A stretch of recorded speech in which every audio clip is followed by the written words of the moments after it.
Assalamualaikum warahmatullahi wabarakatuh. Halo untuk Sobat PR semua, senang sekali hari ini saya Masya Putri akan menjadi host dalam perbincangan yang sangat menarik bersama dengan narasumber kita yang sudah join, yaitu adalah sosok yang bisa dikatakan sudah menjadi perubahannya begitu signifikan sekali yang terjadi di Bogor, begitu ya. Banyak sekali nanti kita akan tanyakan kepada beliau.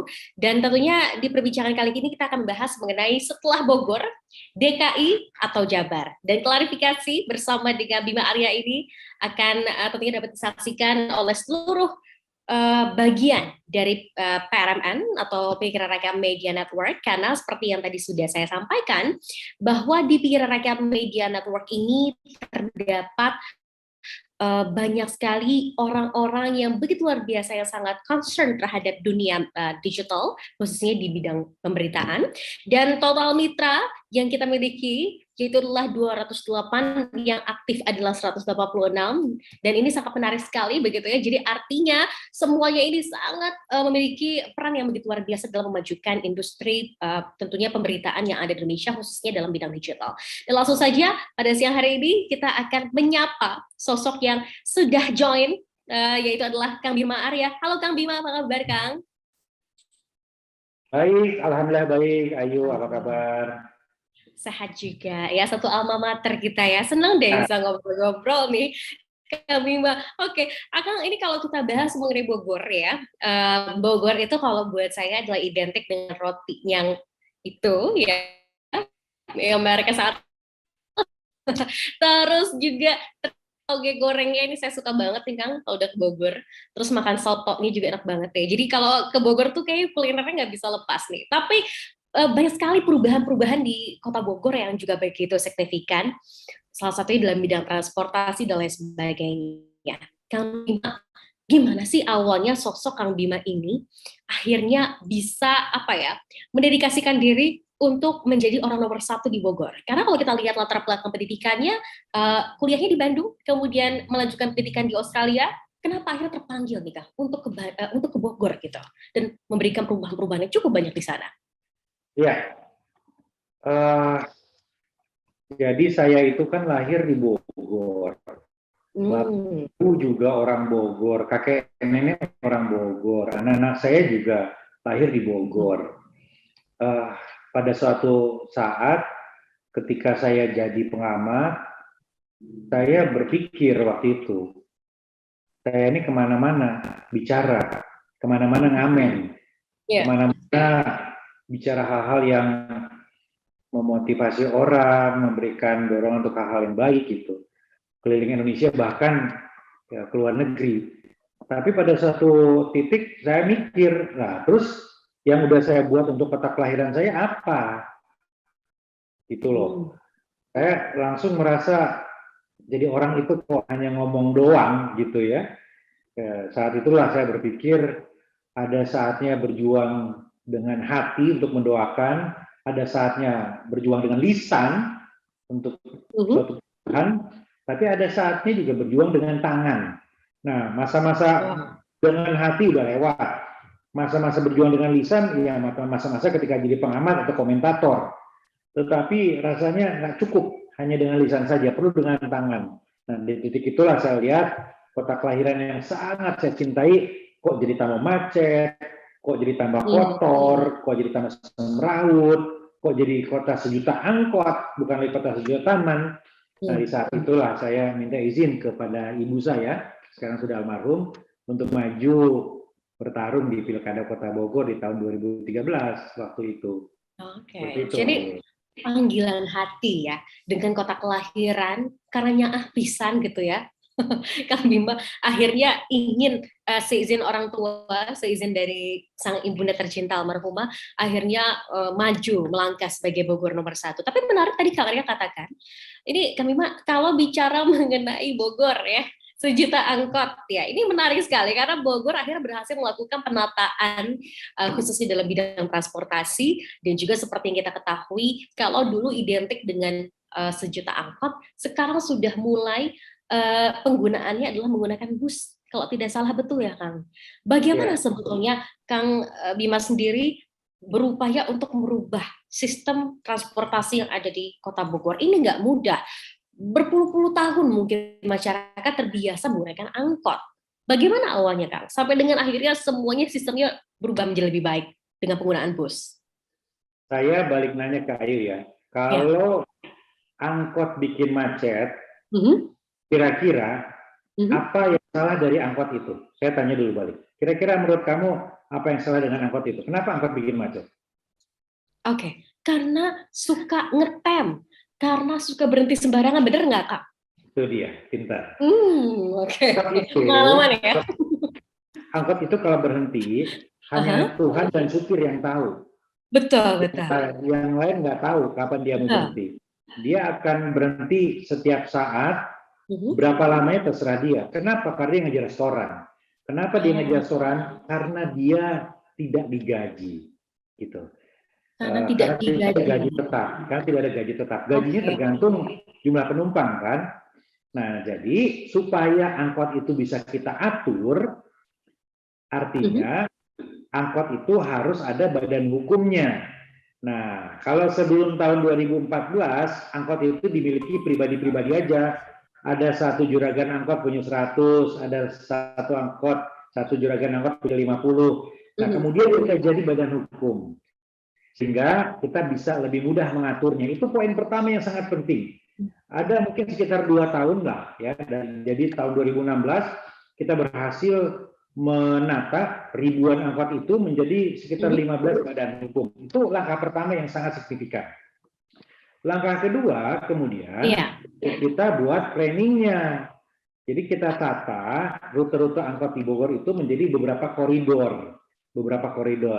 Kemudian kita rencanakan konsep konversi. Angkot ini bertahap akan digantikan menjadi bis. 3 angkot menjadi 1 bis, kira-kira begitu. Nah, kemudian yang terjadi adalah 15 badan hukum itu kita tawarkan kalau masih mau beroperasi di tengah kota, silakan konversi jadi bis. 3 angkot ditukar jadi bis. Uangnya dari mana? Ya silakan cari dana untuk membeli bisnya, tapi untuk operasionalnya nanti didanai oleh pemerintah. Jadi supirnya digaji tadi, ya. Supirnya digaji, kemudian bahan bakarnya juga disubsidi. Nah, mereka tinggal cari uang untuk beli bisnya, gitu kira-kira. Artinya apa? Nah, kemudian maulah ada operatornya. Akhirnya ada sekitar 147 angkot itu digantikan oleh sekian puluh bis, gitu ya. Nah, uangnya dari pemerintah, kerjasama antara pemerintah kota dengan pemerintah pusat. Jadi supirnya digaji sekitar 47 bis ini. Dan mereka nggak boleh berhenti sembarangan. Begitu berhenti sembarangan, mereka akan didenda, ayo. Mereka akan didenda dan akan berkurang nanti subsidinya, kira-kira begitu. Jadi semakin mereka taat aturan, semakin mereka disiplin, ada yang kotor lagi di dalam bis, mereka akan didenda. Didenda itu mempengaruhi subsidi. Jadi ini sistemnya. Nah, sekarang sudah ada sekitar 47 bis, menggantikan sekitar 147 angkot tadi. Nah, secara bertahap akan ditambah sehingga targetnya di 2024 angkot di pusat kota Bogor sudah tidak ada. Kira-kira begitu.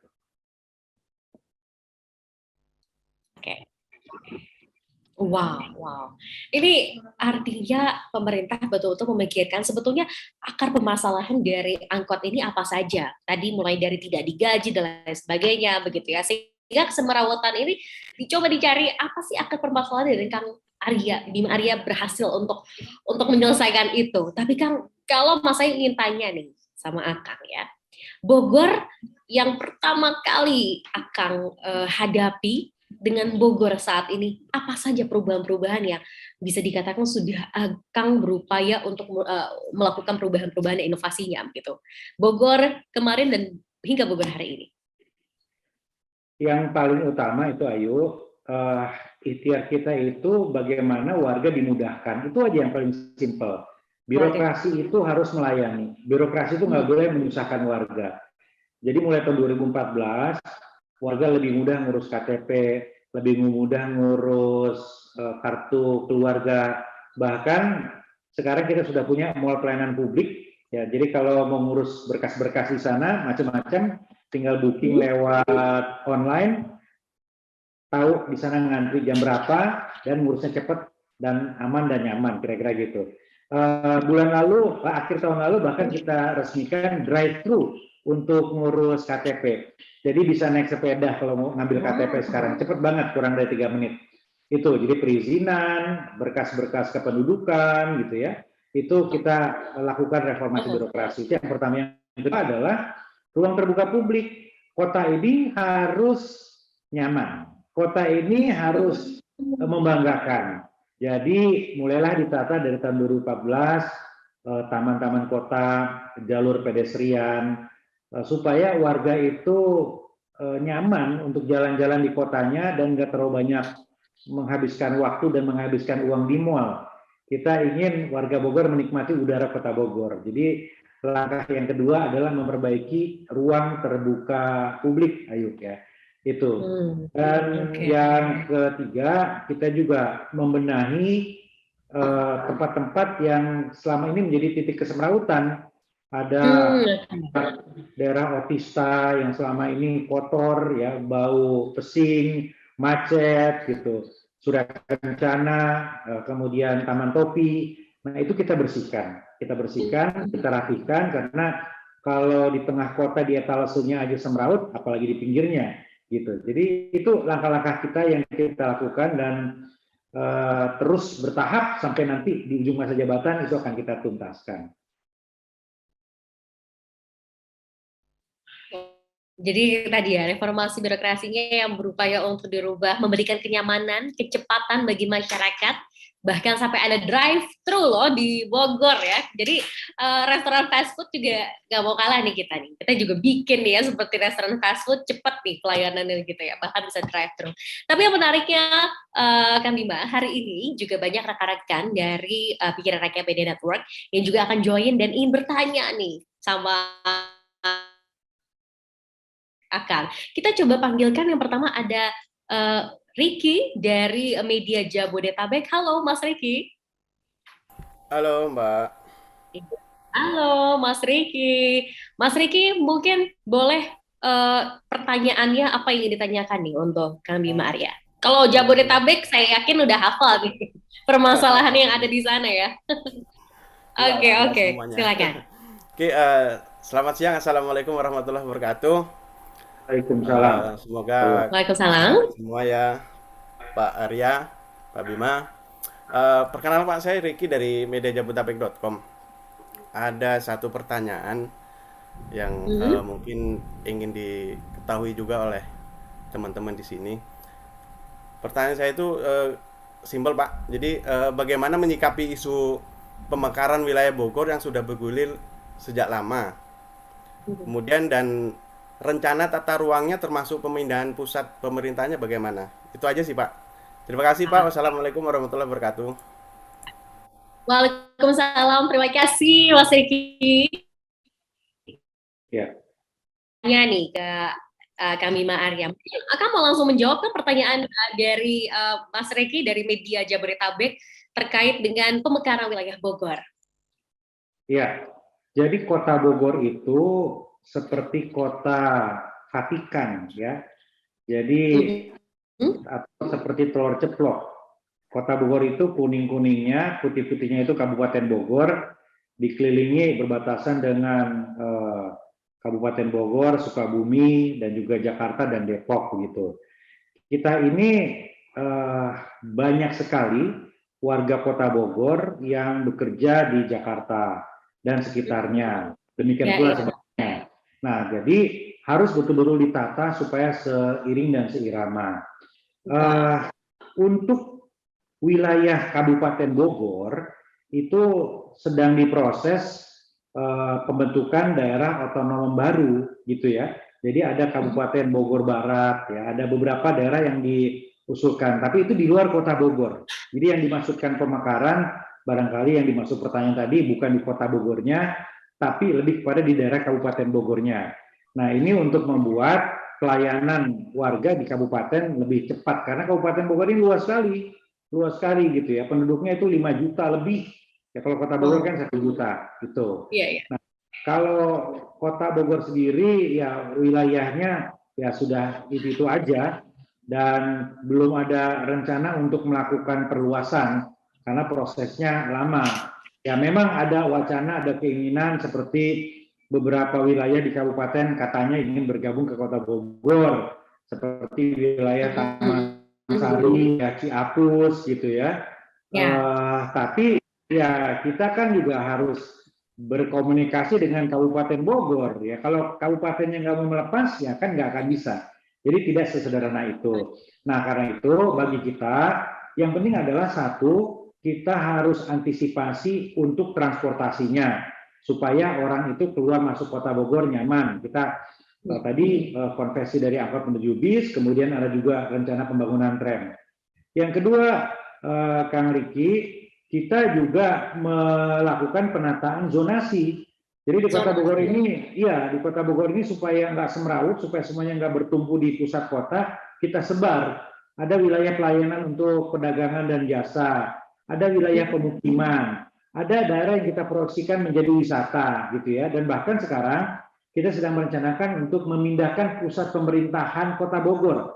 Jadi tempat di mana saya sekarang dialog dengan teman-teman ini akan bergeser ke daerah Bogor Timur. Ada 6 hektar yang akan kita jadikan pusat pemerintahan supaya di pusat Kota Bogor ini Istana dan Kebun Raya ini kalau kata orang Sunda mah nggak duk-dek gitu ya, nggak penuh gitu. Jadi ini akan menjadi kawasan heritage gitu. Jadi itu yang kita lakukan kalau pertanyaannya tentang bagaimana rencana konsep tata kota atau tata ruang Kota Bogor ke depannya gitu. Oke, jadi nggak numpuk di satu tempat gitu ya, nggak duk-dek kalau kata kami Maria tadi. Dan ini adalah salah satu langkah dengan melakukan zonasi. Jadi setiap wilayah tuh apakah dari pusat ekonomi, pemerintahan, semua dibagi-bagi. Ini menarik. Jadi jawaban dari kami Maria ini semoga menjawab pertanyaan dari Mas Riki tadi. Ternyata bahwa pemekaran wilayah Bogor adalah di wilayah Kabupaten Bogor ya. Saya boleh tambahin nggak? Ayo sedikit. Boleh, silakan. Jadi sebentar lagi kan Jakarta statusnya tidak lagi jadi ibu kota. Nah, selama ini kan kita mendapatkan banyak dampak lah ya. Ada dampak positif karena banyak yang kemudian aktivitas seminar, workshop, pelatihan di Kota Bogor dari kementerian dan lain-lain. Kita harus mengantisipasi itu. Saya bekerja sama dengan Pak Rektor IPB melakukan kajian. Ini kira-kira ke depan integrasi Jabodetabek formatnya seperti apa? Ketika Jakarta sudah tidak lagi jadi ibu kota, ini penting. Jangan sampai kita nggak siap. Ternyata kementerian-kementerian kemudian nggak lagi bintek pelatihan di Bogor, kemudian kita konsepnya seperti apa? Jadi wisata apa yang harus kita kembangkan ke depan? Nah sekarang itulah yang tengah kita lakukan supaya ketika pada saatnya nanti secara bertahap Jakarta tidak lagi menjadi ibu kota, ya Kota Bogor punya positioning yang masih strategis untuk tidak kemudian kehilangan prospek pendapatan asli daerah. Oh, wow, itu menarik ya. Jadi inspirasi juga bagi daerah lain karena bahkan Kota Bogor sudah memikirkan bagaimana langkah ke depan agar dari sektor pariwisata dan lain sebagainya ini tetap menarik walaupun ibu kota pindah ke pulau lain begitu Kami Maria ya. Iya. Oke. Baik. Ada pertanyaan lain yang akan disampaikan oleh rekan kita dari Media Blitar, ada Mas Anin Ditono Sandi. Halo, Mas Anin Dito. Halo, Mbak Mas Ayu. Halo. Kak Mas nih ya, saya panggil Mas aja karena saya dari Jawa Timur, Blitar. Ya, boleh. Assalamualaikum. Mas Bima ya, salam kenal. Ya, Mas. Saya mau menyampaikan satu pertanyaan nih, Mas. Terkait dengan isu yang lagi rame di anak-anak muda zaman sekarang, yakni tentang sebuah restoran yang lagi viral, yang dibangun di Kota Bogor, di mana restoran tersebut itu menyuguhkan minuman beralkohol. Nah, karena menariknya, restoran tersebut saat dibangun di Kota Bogor itu, dibuka di Kota Bogor itu, ada syarat nih dari Mas Bima, yakni harus menghadirkan menu khas lokal, yaitu bandrek dan bajigur. Nah, yang jadi pertanyaannya begini, apakah itu salah satu upaya Mas Bima nih buat menjadikan Kota Bogor itu tetap mengusung kearifan lokal, atau bagaimana itu, Mas? Boleh dijawab. Terima kasih banyak, Mas Bima. Salam sehat selalu. Assalamualaikum warahmatullahi wabarakatuh. Waalaikumsalam. Baik. Kang Bima mungkin ingin langsung menjawab, Kang? Makasih pertanyaannya, Mas Anindito. Setiap kota itu kan punya karakter masing-masing. Setiap kota itu juga punya potensi yang berbeda. Bogor itu sejarahnya adalah kota peristirahatan. Kalau orang-orang di masa kolonial Belanda dulu menyebutnya Buitenzorg, kota yang nyaman, aman, tentram, nggak ada masalah. Gitu. Itu karakter kota Bogor. Jadi kalau datang ke Bogor, orang itu ingin berwisata, ingin beristirahat, sejuk, nyaman, kira-kira begitu. Dan alamnya memang begitu. Hanya 60 km kurang dari Jakarta yang panas, masuk ke Bogor langsung sejuk dan nyaman. Itu yang ingin kita pertahankan dan itu yang akan kita selalu jaga. Ada kebun raya di tengah dan lain-lain. Karena itu, sedari awal saya selalu sampaikan, kota Bogor tidak akan pernah menjadi kota metropolitan. Akan selalu ada pembatasan-pembatasan dan pengaturan. Kota Bogor akan selamanya mudah-mudahan kita ikhtiarkan menjadi kota di dalam taman. Tadi saya cerita, saya banyak bangun ruang terbuka publik, taman, jalan, sebagainya, karena kita ingin keluarga itu nyaman di kota Bogor itu. Nah, di periode kedua, kita menetapkan visi kota Bogor sangat sederhana tapi dalam, yaitu kota keluarga. Kota yang ramah dan layak untuk keluarga. Itu konsepnya. Jadi hiburannya, konsep turismenya, kegiatannya, aktivitasnya, ini harus sesuai dengan karakter kota Bogor. Kota Bogor yang dekat dengan alam, kota Bogor yang aman, yang nyaman, dan guyup, dan religius.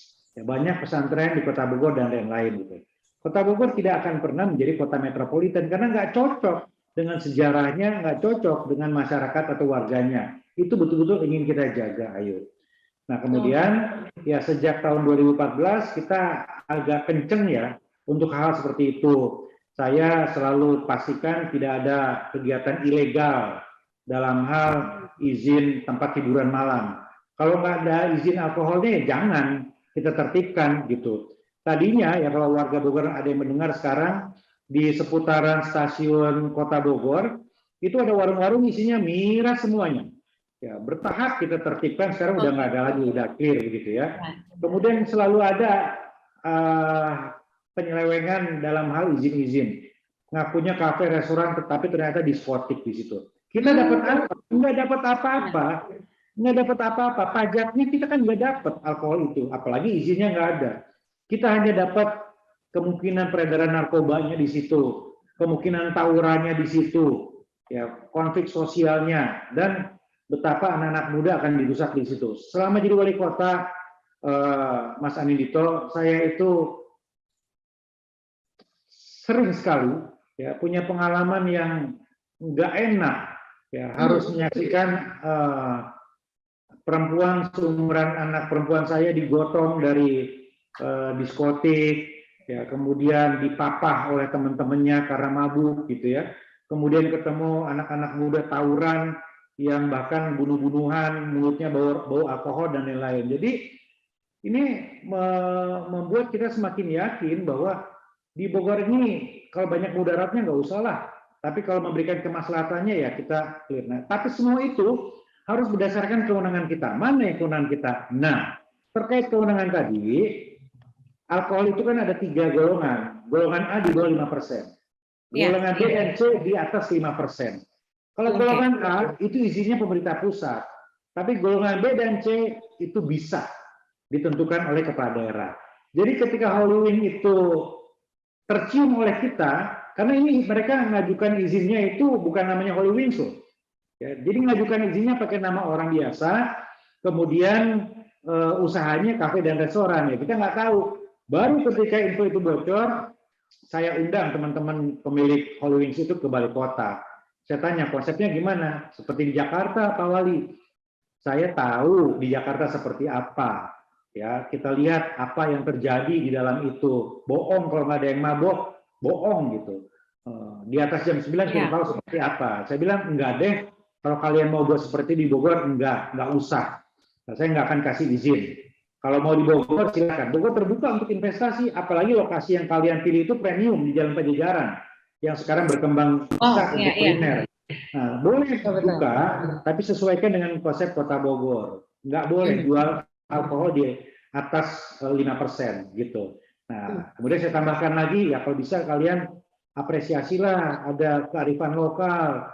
Saya itu penikmat, penggemar, pecinta bajigur, bandrek susu gitu. Bisa nggak itu dijual supaya ada kekhasannya gitu kira-kira. Mereka menyanggupi. Jadi kemudian mereka buka dengan konsep yang tidak sama seperti kota lain, nggak ada DJ-nya, saya nggak mau ada DJ-nya di situ, saya nggak mau juga di atas 5%, dan saya mau ada local flavor di situ, ya bandrek bajigur tadi. Nah, banyak yang sekarang protes, Pak Oli kok masih ada alkoholnya 0,5%? Saya bilang itu bukan kewenangan wali kota, itu ada undang-undangnya, ada peraturan menterinya, itu izinnya langsung ke pusat. Yang menjadi kewenangan wali kota apa? Golongan B dan C tadi. Nah, kira-kira begitu penjelasannya, Mas Anindito. Oke, Mas Anindito, bagaimana, sudah cukup jawabannya dari kami Pak Arya? Siap, cukup. Terima kasih banyak Mas Bima Arya. Semoga sehat selalu. Terima kasih. Terima kasih banyak Mas Anindito Nursandi dari Media Blitar. Jadi untuk bagaimana upaya pemerintah Kota Bogor dalam mempertahankan kearifan lokal, tadi salah satunya ya, terbuka dengan investasi, tapi Kota Bogor juga punya mungkin purpose, punya tujuannya juga, punya apa ya? Gimana? Saya boleh tambahin sedikit mungkin. Boleh banget dong, Kang. Kota-kota yang maju peradabannya adalah kota-kota yang berkarakter. Iya. Saya tidak ingin Kota Bogor tumbuh menjadi kota yang tidak berkarakter. Wow. Lautan PKL, lautan ruko, lautan kafe gelap dan lain sebagainya, itu kota yang tidak berkarakter. Tumbuh menjadi nggak jelas. Nah, kita ingin kota ini berkarakter dan memberikan manfaat begitu. Ya. UMKM Bogor kita kasih panggung di mal-mal supaya orang tahu kalau ke Kota Bogor beda dengan yang lain karena ada suasana yang berbeda, itu namanya kota yang berkarakter. Jadi isu Holy Wings tadi, isu pelarangan atau pembatasan minuman alkohol sebetulnya bagian dari ikhtiar besar kita untuk menjadikan kota yang sangat kita cintai, Kota Bogor ini menjadi kota yang berkarakter. Itu, ayo. Pengembangan kota yang berkarakter, dan itu yang terus dipegang oleh kami Mbak Arya kayaknya ya Kang ya, sampai ibaratnya yang brandnya sudah besar aja sama Kang Bima, oh nggak bisa, harus ikut nih aturan saya di gitu ya di Kota Bogor, supaya apa? Supaya lebih berkarakter lagi, mempertahankan kearifan lokal itu tadi gitu ya. Oke, ada pertanyaan lain yang akan disampaikan oleh rekan kita dari Warta Lombok, ada Mas Lalu Usman Ali. Halo Mas Lalu. Halo, assalamualaikum. Halo, waalaikumsalam. Silakan Mas Lalu. Dari Lombok mau bertanya apa nih sama kami Mbak Arya? Terima kasih Mbak Putri atas kesempatannya. Assalamualaikum warahmatullahi wabarakatuh. Waalaikumsalam. Saya ikuti tren ini untuk manggil Akang aja Pak Wali Kota kan. Ya pernah saya manggil Akang gitu sekali. Perkenalkan, saya Lalu Usman Ali dari Pemret di Warta Lombok. Ya, salam takzim dari puluh ribu masjid untuk Akang dan semua rekan-rekan Pemret. Tadi sudah banyak dibahas terkait tentang wisata, terkait tentang karakter kota keluarga. Nah, gini Kang, jadi ada beberapa hal yang ingin saya pertegas dan minta penegasan. Kan kita tahu Bogor ini adalah kota dengan curah hujan yang tinggi ya, atau ya yang memiliki curah hujan yang tinggi, dan Bogor ini menjadi salah satu wisata favorit khususnya daerah terdekat ya, Jakarta. Banyak pilihan wisata alamnya di Bogor, ada puncak, ada kebun raya dan sebagainya. Nah, Akang ini sudah memimpin hampir 2 periode saat ini Kang. Mau kita dipertegas terkait tentang arah orientasi wisata yang ingin dikembangkan oleh Akang. Mungkin itu pertanyaannya Kang. Terima kasih. Sekian, assalamualaikum warahmatullahi wabarakatuh. Waalaikumsalam. Ini dari Lombok nih, kami Mbak Arya mungkin langsung menjawab pertanyaan dari Mas Lalu. Silakan. Mas Lalu, saya pernah ke Lombok ngasih bantuan untuk bencana saudara-saudara di sana ke Sembalun. Alhamdulillah. Ya, jadi kangen ya, untuk kembali ke sana. Mudah-mudahan ada kita tunggu. Jadi Mas Lalu, kita di Bogor ini punya beberapa potensi wisata. Pertama, wisata sejarah. Ada prasasti batu tulis gitu ya. Kemudian ada museum-museum di Kota Bogor, yaitu wisata sejarah. Kita berusaha sekarang untuk mengembangkan, kita nggak mau Kota Bogor ini karakternya semakin pudar. Jadi mulai tahun lalu kawasan batu tulis. Jadi itu adalah lokasi yang banyak diyakini sebagai pusat ibu kota kerajaan Sunda Pakuan Pajajaran. Jadi kita lakukan perbaikan dan pembangunan, nantinya ke sana wisata Pajajaran lah kira-kira begitu. Karena ibu kota kerajaan Pajajaran itu ya bukan di kota lain, ya di Kota Bogor. Mungkin bisa lokasinya di sana, kira-kira begitu ya. Bukan di Bandung, bukan di Bekasi, bukan di Depok, tapi di Kota Bogor. Nah, karena itu akan kita kuatkan ya. Mudah-mudahan di 2024 Balai Ageng itu yang kita bangun untuk menjadi nuansa jalan itu sejarah. Yang kedua adalah wisata. Jadi sekarang ini Kota Bogor ekonomi sekali. Bahkan di masa pandemi, yang lain masih krisis PAD-nya, kita udah normal. 3 bulan sebelum 2021 berakhir udah normal. Kenapa? Karena bahkan banyak kafe atau restoran yang buka karena kedekatan kita dengan Jakarta. Nah, ini kita dorong betul, kita percepat, permudah izinnya, kita perbaiki infrastrukturnya. Nah, kita lakukan konsep-konsep yang terintegrasi.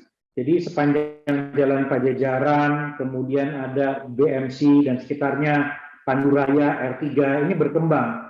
Ini bagi kita ini cuan, ya. Bagi kita ini rezeki gitu ya. Supaya orang Jakarta ya ke Bogor ya ke situ, surga kuliner. Nggak usah jauh-jauh ke Bandung, ke Bogor aja. Gitu. Tinggal kita rapikan infrastrukturnya. Ke situ harus bisa naik bis, misalnya. Ke situ harus bisa jalan gitu ya. Ada beberapa kawasan yang kita bangun secara terpadu dengan trotoar dan lain-lain. Contohnya adalah Surya Kencana. Nah, Surya Kencana ini kita rencanakan untuk menjadi channel tahun terbaik di Indonesia. Ini sudah beberapa kali tahap terus berlanjut. Ini juga wisata unggulan kita, wisata kuliner plus ada juga wisata sejarahnya di situ yang tidak ada di kota lain yang di pusat kota. Yang berikutnya masa lalu adalah konsep sport tourism. Makanya kita bangun jogging track ya, kita bangun jalur-jalur sepeda. Jadi orang dari luar kota silakan datang ke Bogor, bisa parkir di mana saja, kemudian nyambung lari atau naik sepeda. Bisa sekeliling Istana Kebun Raya 4,3 kilo, bisa di Jalan Pajajaran, bisa di Jalan Juanda.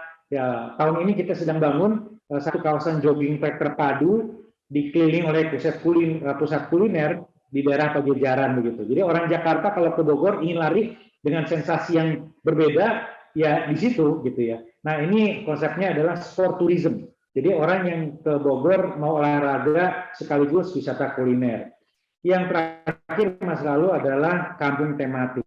Ini ada strategi kita untuk menjemput peluang pasca pandemi. Ketika orang lebih suka kegiatan outdoor.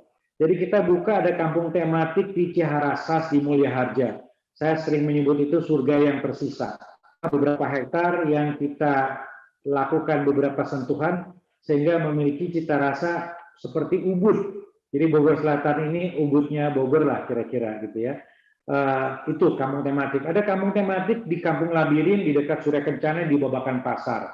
Ada kampung tematik kampung batik di Cibuluh gitu.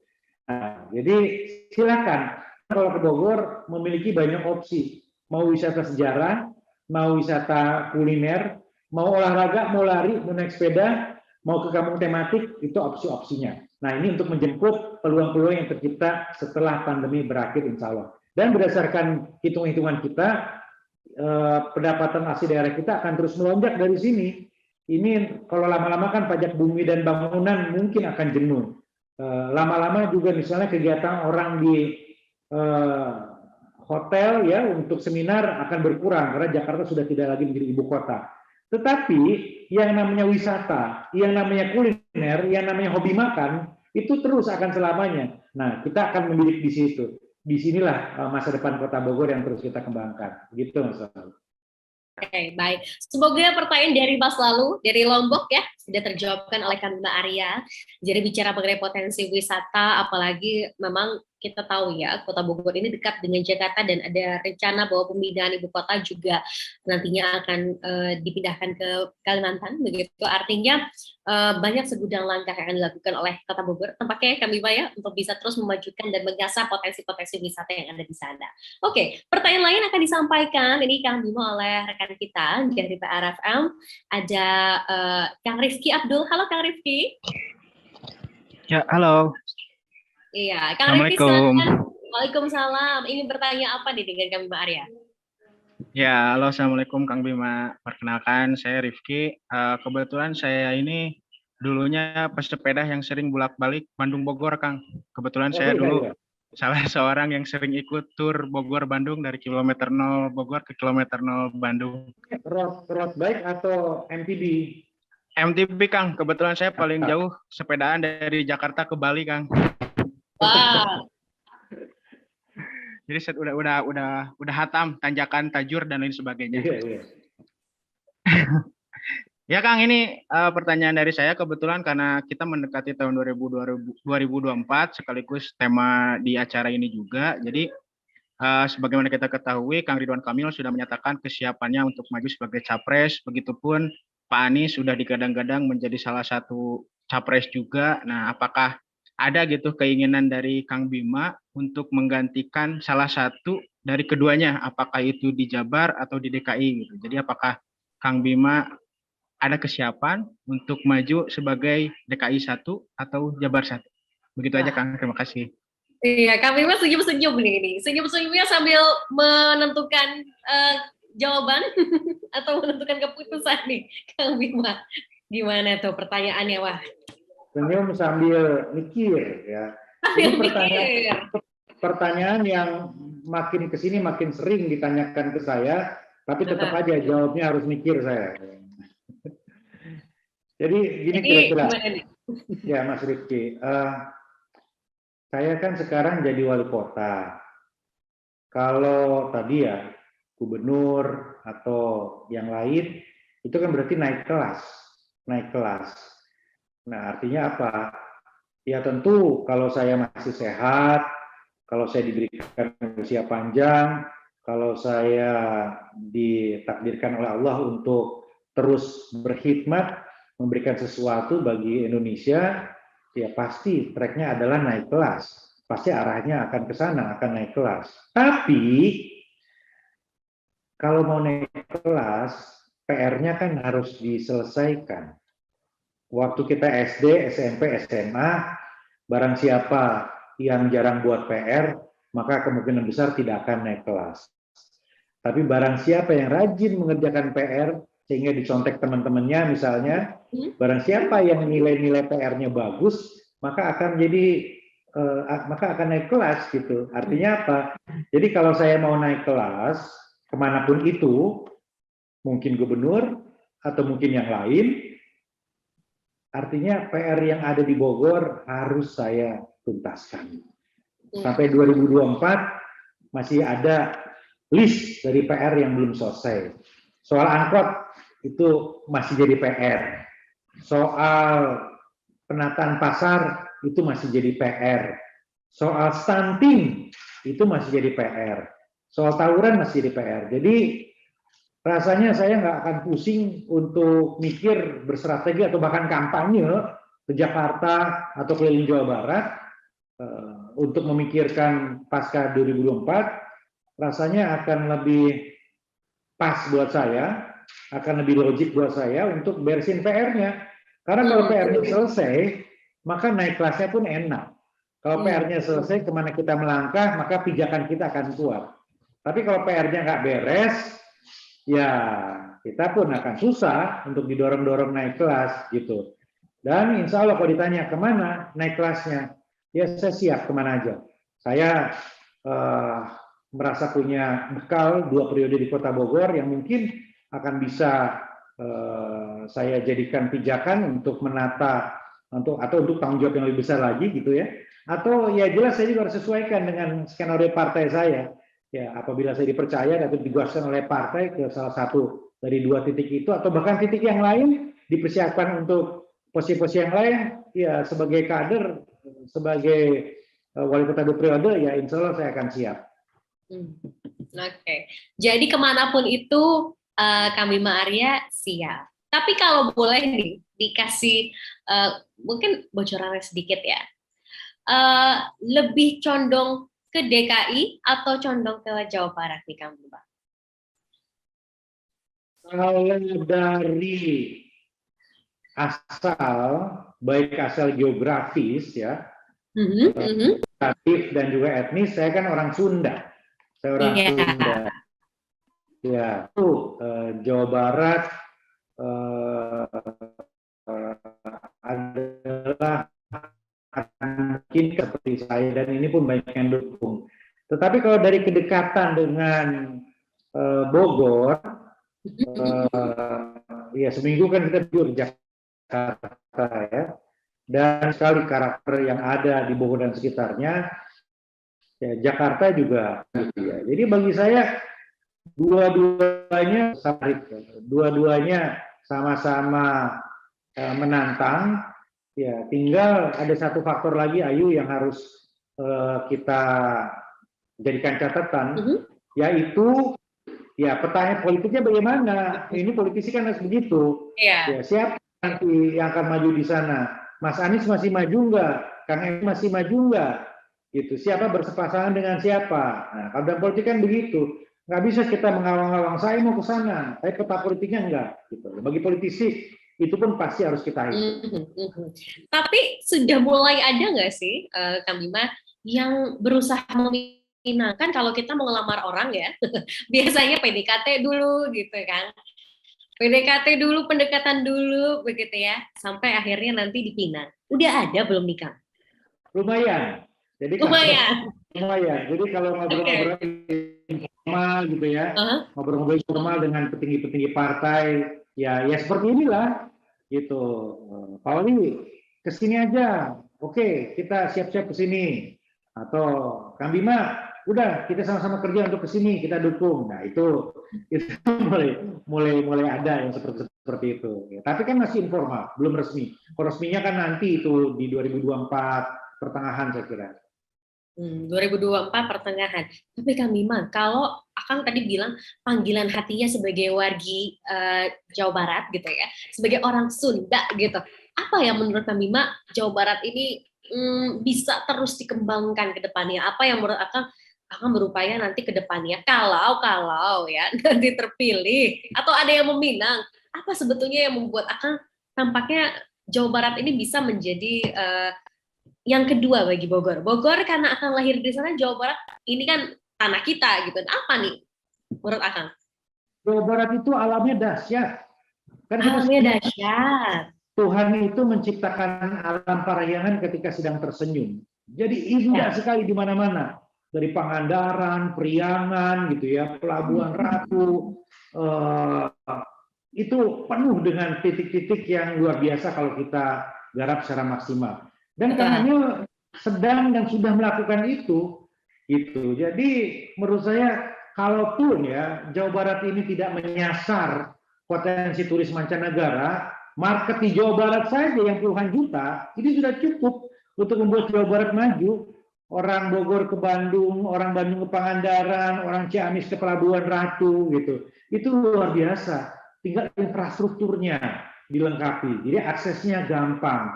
Kemudian kulturnya kita siapkan, sehingga semuanya siap menyambut wisatawan. Kemudian juga infrastrukturnya supaya nggak macet dan sebagainya. Jadi menurut saya kekuatan terbesar Jawa Barat adalah alamnya, manusianya, dan kulturnya. Itu kalau bicara Jawa Barat, Ayu. Oke, manusia, alam, dan culture-nya gitu. Nah, kami Maria, sebelum kita menutup perbincangan di hari ini, karena masih ada waktu nih. Ini Mas Angga mau punya games, dan wajib kalau di PRPN ini kita ada games-nya.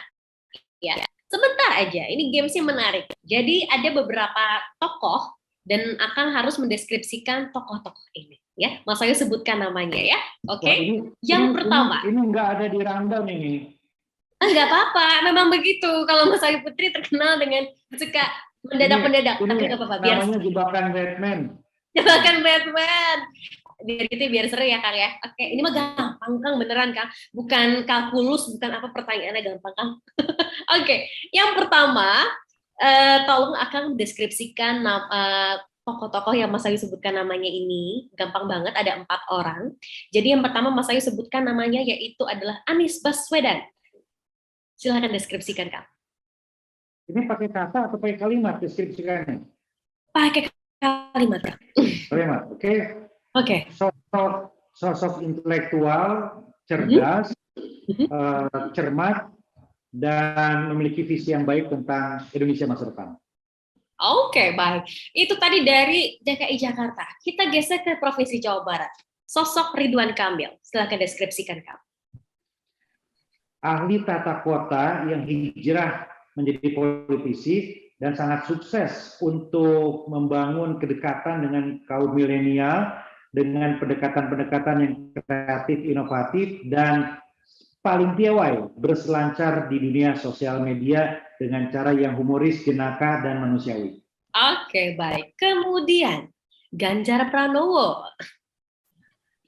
Pemimpin yang merakyat, simpatik, gagah, berani, nasionalis, dan punya prospek yang sangat cerah untuk memimpin Indonesia masa depan.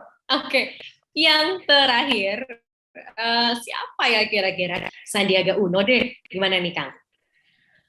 Pengusaha yang dikenal sukses untuk membangun bisnis yang kemudian memiliki catatan yang baik ketika terjun dalam politik dan sangat humble, informal, dan memiliki banyak kesamaan dengan saya. Oke. Suka lari, suka olahraga, suka bergaul dengan komunitas-komunitas kreatif anak-anak muda. Oke, tepuk tangan dulu boleh dong secara virtual untuk Kang Bima. Jadi ternyata sosok yang terakhir Sandiaga Uno punya kemiripan banyak ya. Jadi kemiripannya emang gimana sih Kang Bima sama sosok Pak Sandiaga Uno?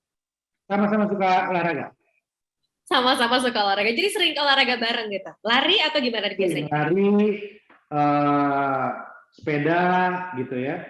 Nah, nanti kita mau lari trail bareng. Saya kebetulan jadi ketua pengurus pusat Asosiasi Lari Trail Indonesia. Nanti kita akan trail sama-sama di awal Maret kalau nggak salah dengan Mas Andi. Oke, baik. Menutup perbincangan kita pada hari ini, Kang Bima kalau tadi saya dengar, Kang Bima Arya ini usianya masih sangat muda ya, bisa dibilang. Ini usia yang sangat muda. Ya, kamu muda dong. Muda dari mana? Umur saya udah hampir 50. Sangat muda dari mana? Muda dong. Ini kalau nanti saya bandingkan, kan nggak bisa kayak gitu ya. Pokoknya muda lah gitu ya. Ya, kalau dibandingin sama Yusuf Kala, sama SBY, ya muda lah. Kalau dibandingin bukan aku yang ngomong ya. Sama kamu, sama selalu Mas Anindito, saya tuh udah uzur nih. Jangan gitu. Justru ini loh, selalu terlihat muda, looking young, looking fresh gitu. Dan ternyata tadi juga sampai olahraganya trail. Itu lebih tepat, itu lebih saya suka tuh. Selalu kelihatan muda, itu keren. Itu lebih senang ya? Bukan masih muda banget, bukan. Enggak. Tapi maksudnya dari segi usia ya, maksudnya begini loh Kang Bima Arya, usia Kang Bima belum 50, tapi sudah menjadi wali kota 2 periode. Itu usia yang muda ya, bisa dikatakan, dan mendapat pencapaian yang begitu luar biasa. Nah, bagaimana Kang Bima Arya berupaya untuk mempertahankan itu? Artinya mempertahankan stamina, mempertahankan kondisi tubuh dengan jadwal yang padat. Karena pastinya pemimpin juga punya inspirasi untuk masyarakatnya. Kalau pemimpinnya bisa menjaga kesehatan, bisa menjaga kondisi tubuhnya, ini juga bisa menjadi inspirasi bagi banyak orang dengan kondisi yang padat gitu. Boleh di-share sedikit, Kang? Tidur cukup, 7 jam ideal, 8 jam mewah, 6 jam cukup. Kedua, pola makan diatur, kurangi makan yang enak-enak, perbanyak serat.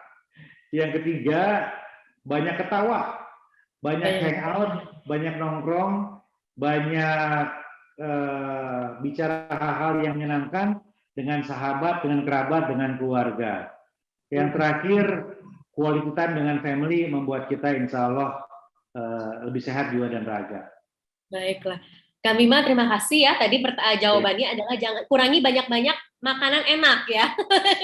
Ini menampar kita semua nih yang masih suka makan micin nih. Oke, Kang Bima, terakhir apa saja mungkin pesan-pesan untuk warga Bogor, warga Jawa Barat, dan khususnya adalah untuk teman-teman di Pikiran Rakyat Media Network, silakan. Sekarang kita ada di fase yang sangat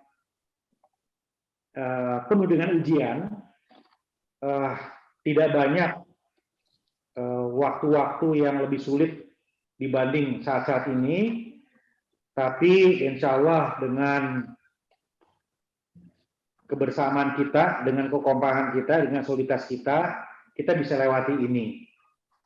Kita tidak pernah tahu pandemi ini selesai kapan, mungkin bulan depan, mungkin tahun depan, mungkin agak panjang, tapi kita nikmati saja kiriman Tuhan yang ada, sambil terus meyakinkan bahwa tidak mungkin Tuhan mengirim kepada kita tanpa memberikan pesan agar kita menjadi manusia yang lebih baik.